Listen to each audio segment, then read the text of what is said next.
Welcome to episode 57 of the Empowering Ability Podcast. You are listening to the Empowering Ability Podcast and written expectations for what is possible for people with developmental disabilities. Here's your host, my brother, Eric. Hey there, thanks for joining. Today, I bring you this bonus episode from a video I recorded to help bring you additional insights and learning on how to create the best life for your loved one with a developmental or intellectual disability, an elevated life, and helping us to elevate expectations for people with developmental or intellectual disabilities. And in this lesson, I might have been using a whiteboard or referring to a drawing or a graphic that you will not be able to see in this audio. So if you hear that, that is why, because it's shot in video. But nonetheless, I think there's still a lot of value that you can get from this lesson. Hi there, Eric Gall here, and just want to thank all of you that have commented and sent me your questions on the last video. And I'm really excited about all the engagement with the last two videos and all the questions that I've got. And everybody that has reached out to me is really excited as well. So thank you so much for that. And I'm really excited today to talk to you more about how we can create that great life, the best life possible, or the best life imaginable. If we refer back to the last video on vision, how can we create that best life imaginable for our loved one with an intellectual or developmental disability, right? A happy life, a full life, a life with meaning, and a life that isn't completely dependent or reliant on us as family members. And that's so important because, we have this question of who's going to be there when I'm gone. And people with intellectual and developmental disabilities are living longer with, improvement in healthcare. And that's a great thing. But then it leads to this other concern of, if I'm not there for my loved one, then who else? And that's a big question. So I just want to remind you that, I show up as this is who I am and this is what I do. And this work to support other families that have a loved one with an intellectual or developmental disability is what I am super passionate about. It is my sole purpose to do this work. And I found this through supporting my sister and my family through a major transition and helping Sarah to create the life that she wants, and continuing to help her do that and to put the things in place that I've been describing to you on these videos, and that I'm going to talk to you again today in this video about. And we're going to dive into the topic of personal support networks. So I'm really excited to have this conversation about personal support networks with you. A question that I get a lot is, okay, it's great to have this best imaginable life that we create in our minds, because remember, we need to create it in our minds before we can actually make it happen and move forward and start to take steps into that best imaginable life that we can envision for ourselves. But the question is, we start taking steps to do that as a family, but how do we make it sustainable, right? There's this question, if not me, then who? And this is where the concept of a personal support network comes in. Now, you might ask, what is a personal support network? And they're called a bunch of different things, so I'll get to that in a minute. But simply, a personal support network is something that we all have. I have one. You likely have one.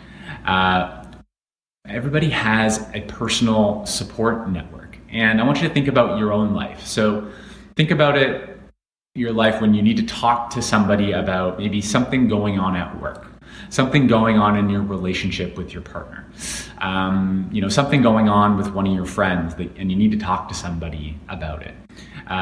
something going on where you're trying to plan a vacation, right? So it can be a good or an awesome thing as well, somebody you want to celebrate with maybe. So we all have those people that we would go to talk about those things, right? When I think about it for myself, if it was something career related, then I might talk to, my dad, I might talk to my friend Dave, or I might talk to my friend Dan. Maybe there's a couple other people that I would talk to. Those people are in my personal support network. You can kind of think of it as almost like an informal advisory board that you keep in your back pocket, right? Or in your contacts in your phone. And we all have this. So this personal support network will help to give us different perspectives, see things from different angles. They'll be able to give us ideas, and ultimately they help us to make decisions. They might not be making the decisions for us, but they help us to get to a decision. Now, with an individual that has an intellectual or developmental disability, this is harder. It's harder for them to really maintain and build their personal support network for a variety of reasons. To name a couple, people are typically more sheltered, they're more isolated, they haven't been given the opportunity to form relationships, or maybe the tools to form relationships, communication devices such as a smartphone, for example. Or there might be some other barriers, such as being able to communicate or speak, or maybe speaking a different language.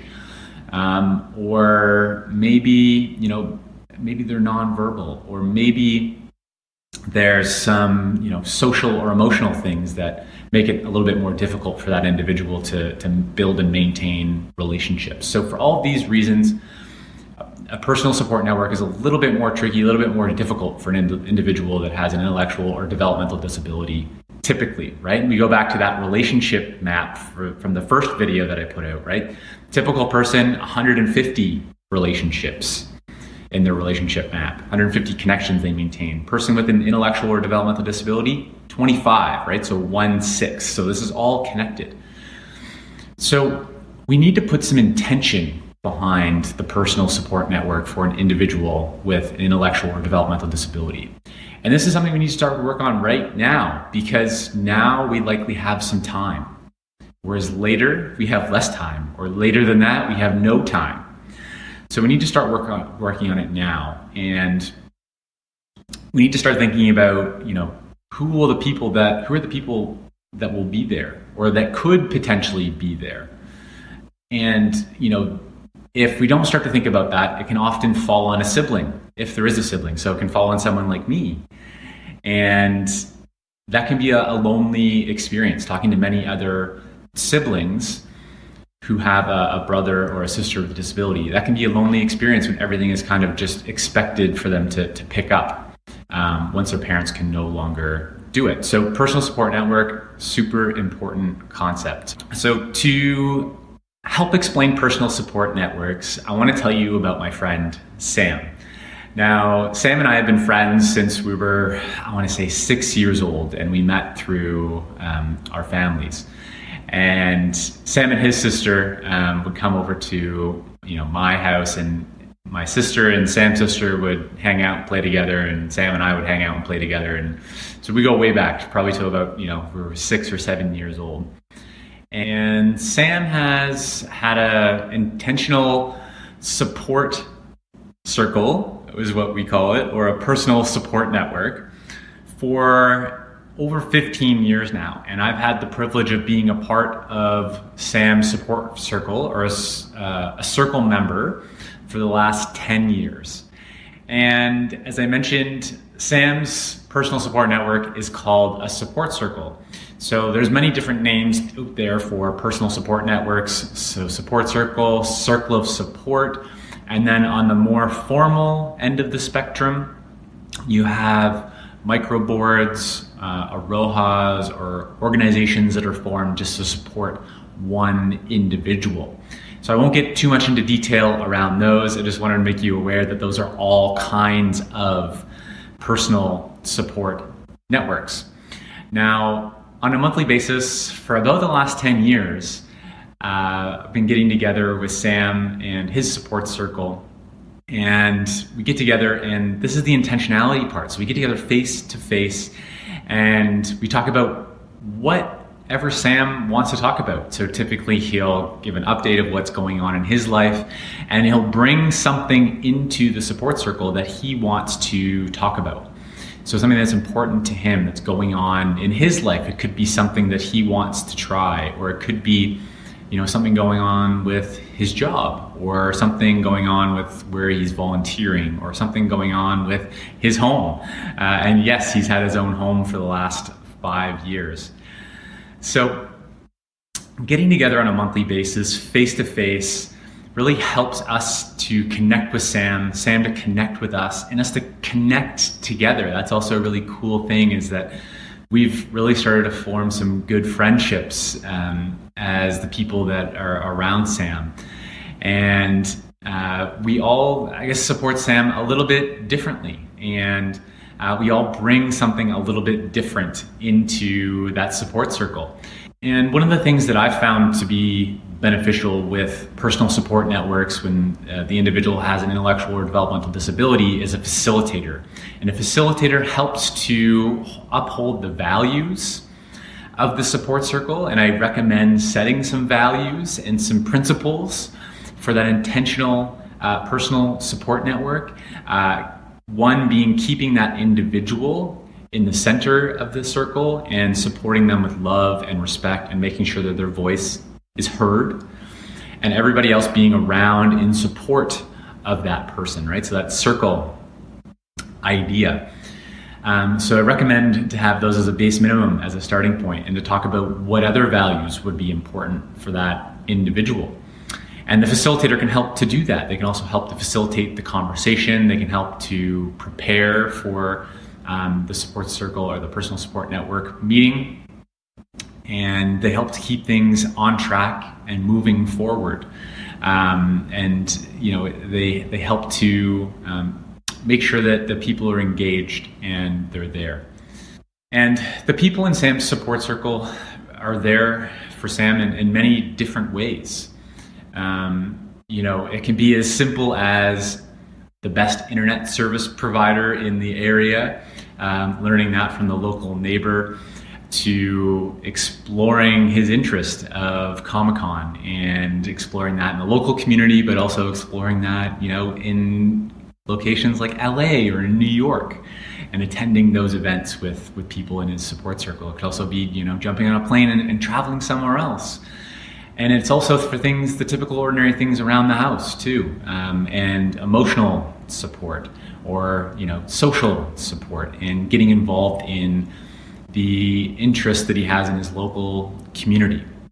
Those are the immediate benefits that pay dividends. And when we look at the long-term benefits, I know that Sam's circle, his personal support network, will be there for him if his family could not be. And his support network, his personal support network, is there for him in many ways that his family couldn't be, because of the different roles that they play and the different friendships that they hold with Sam.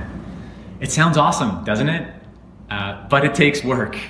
And there's some things that I've learned over the last 10 years that I'm going to share with you. I don't have the time to share with you today in this video, but I have them, and I'd love to share them with you, and I will soon. But the important thing here that I wanted to share with you with the story of Sam and his personal support network is that this is available to you. I want you you needed to know that this exists, that this is a possibility for your loved one and for your family. And one of the questions that I often get around personal support networks is, oh, but that won't work for my loved one. No one will want to be involved. No one will drive here. People are just too busy. It won't happen. Insert the next excuse. And it was really interesting. I had a family member reach out to me the other day, and they said, I don't have a question for you, but I have advice for families. And the advice that they wanted to give to families was to let go. We just need to let go. We hold on too tightly, we squeeze too tightly, we shelter too much, and it causes isolation, right? And we just hold on to too much. And I couldn't agree more. And we have our own insecurities, our own beliefs that other people can't do it as good as we can, or other people won't accept my loved one, or other people don't want to be involved with my loved one. And you put your name on the next one, whatever that is for you. And these things are getting in the way of your loved one having these types of connections in relationships and being able to help them to unlock their capabilities and their decision making that's separate from you, and breaking that dependency, right? People with intellectual and developmental disabilities have these deep dependencies on their family, particularly their parents. And their parents do a lot for them. This was definitely the case with my family, and those are starting to untangle, and that takes a lot of hard work for parents and for the individual with a disability. And we have to start to tease these apart, and to do these sooner is better than to do it later, because we can then form other interdependencies, these other connections and relationships with other people, where it's not just reliant on mom and dad, or brother or sister. It's reliant on my friend Bob, and my friend Sally, and my neighbor Joe, and my aunt Kathy, and I still have mom, dad, and maybe brother, sister, cousin, whatever. But widening those the interconnectedness and those codependencies, right? And broadening those, and just versus having a dependency on mom or dad, because eventually mom or dad or that person couldn't be there, and then you're in a really bad spot, right? So those interdependencies are really important. And to do this, yes, it's challenging. Why is it challenging? Because we have to be vulnerable. We have to open our lives. We have to open our hearts, and we have to open our minds to the vision that we have for our loved one and our family. And it takes leadership, and it takes courage to step into this, and to be vulnerable and ask for help, and to say, this is where we're going. Would you like to come with us? Or what ideas do you have? And just asking is a hard thing to do. I know that. I've been there. I've supported other families to do that as well. And that's a scary, emotional, messy, vulnerable place to be in. But I guarantee you, if you step into that, people will step in. People will say, how can I help? People will be there. I've always seen it happen that way. And I guarantee you it'll happen that way for you as well. It just takes a lot of courage and vulnerability to step into that. Now, we want this best life that is possibly imaginable for our loved one with a disability, right? Thinking back to the last video on vision, right? Whatever we can imagine in our mind is only what we can achieve, right? So this best imaginable life. And once we can imagine that great life, we can start to take steps towards it, right? We want this happy life, this full life, this life full of opportunities to experience the great things that we all experience, a life full of relationship, because we know relationship brings us the most happiness, right? Referencing that Harvard study where, they studied lifelong happiness and relationships being the number one contributor to happiness, and a huge contributor to health as well. And we know that we want this for our loved one, and we don't want it to be all reliant on us, because if we're not there, then it will all fall apart. So it has to be sustainable, and there has to be these interdependencies with other people that love and care about our loved one. And so the question is, how are we going to make this happen? As family members, as carers, we need to step up as leaders. We need to be brave, and we need to be vulnerable. We need to imagine that best possible life. And we need to ask others to be a part of that with us. And I've taken all of these ideas and these lessons that I've taught you, and there's also other lessons that I have created, and I've been working on this for over a year. And I've created the 6 C's. So I want to share the 6 C's with you. The first one we've started to explore, which is creating a vision. So creating a vision of the best possible, the best life imaginable for our loved one that is using that culturally valued analog, right? The CVA, that what's typical and ordinary for someone of the same age in our society, and using that as a benchmark instead of using the disability as the benchmark, right? Creating this optimal best life possible. So starting with that, right? So creating a vision, the first C. The second C, connection. So connection, all about building and creating strong, lasting, deepening, deep relationships that are reciprocal, because we know how important relationships are, right? So the second C, connection. The third C, contribution. So finding valuable roles for our loved one. The second question that we're always asked by someone is, what do you do? Right? The first question being your name. Second question, what do you do? What do you do for a living? And that's how we judge each other. That's how we measure each other. That's how we understand each other. That's how we know how somebody's contributing value to this world. And we want to have a good answer to that, right? So we want to have, I'm a podcast host, and I help to support families to create the life that they want for their loved ones with disabilities, right? People understand that as a value role, right? I'm also an adult contributor in my household. And I'm also a brother, and I'm also a son, and I can explain how I fill those roles as well. So thinking about how your loved one contributes in those roles and helping them to create meaning through those roles, right? Exploring things that they're interested in and helping them create roles around their interests. And opportunities to give back, right? To contribute and give back. And that gives us a feeling of meaning in our lives, which is also super important. Capability, right? So giving our loved ones the opportunity to try things, to explore the world, to see what they're actually interested in, right? To release those dependencies, to release the squeeze that we have, and to allow our loved one to fall down and to get back up and to learn and to grow and to unleash their own capability, their own self-reliance, but also those non-paid relationships. So this is accessing, and creating a personal support network and the interconnectedness, the interdependentness of that. This is also where paid support can come in to enhance those capabilities and to do things with your loved one to support them in their growth. Okay, now we have the fifth C, creating a home. And this is a very important one because it unlocks a whole new world of freedom. We have so much choice and control and decision-making ability when we have a home that we can truly call our own. We have control over the front door, who's coming in, who's coming out of our home.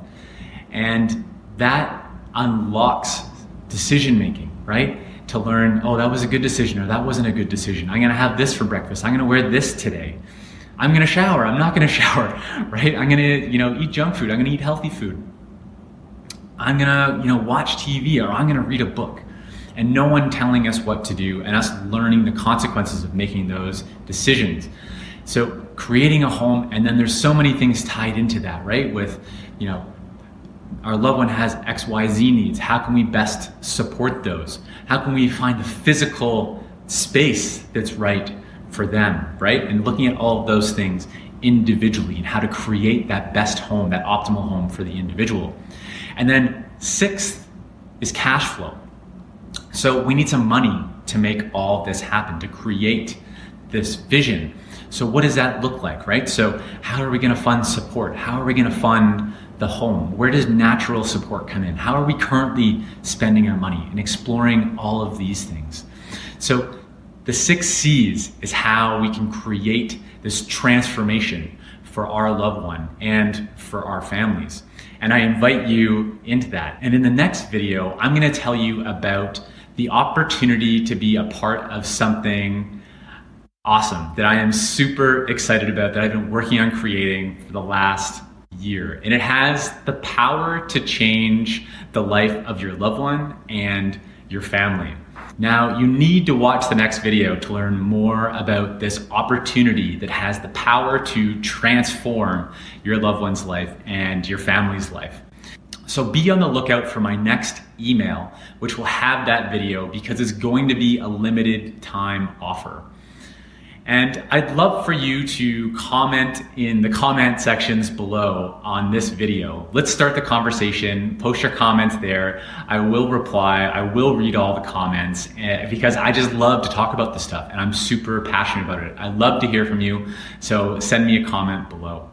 And thanks for watching this video, and thanks for joining on the journey to continue to elevate the lives of those with disabilities. I also want to remind you that you can subscribe to Empowering Ability by going to the website, empoweringability.org, and contributing your hard-earned dollars towards the development of new content, new episodes, new blogs, and the new paid content that is coming. You will get access to that by subscribing now. And you can select the level of subscription that you would like to move forward with. So that's totally up to you what you would like to pay, but it's a huge benefit towards the development of this work, the continuation of this work, and it's also an investment in yourself. And thank you so much for listening to the podcast today. If you like this episode and you think you know someone that would benefit, please share it with them. Be a part of the change to think differently about disability.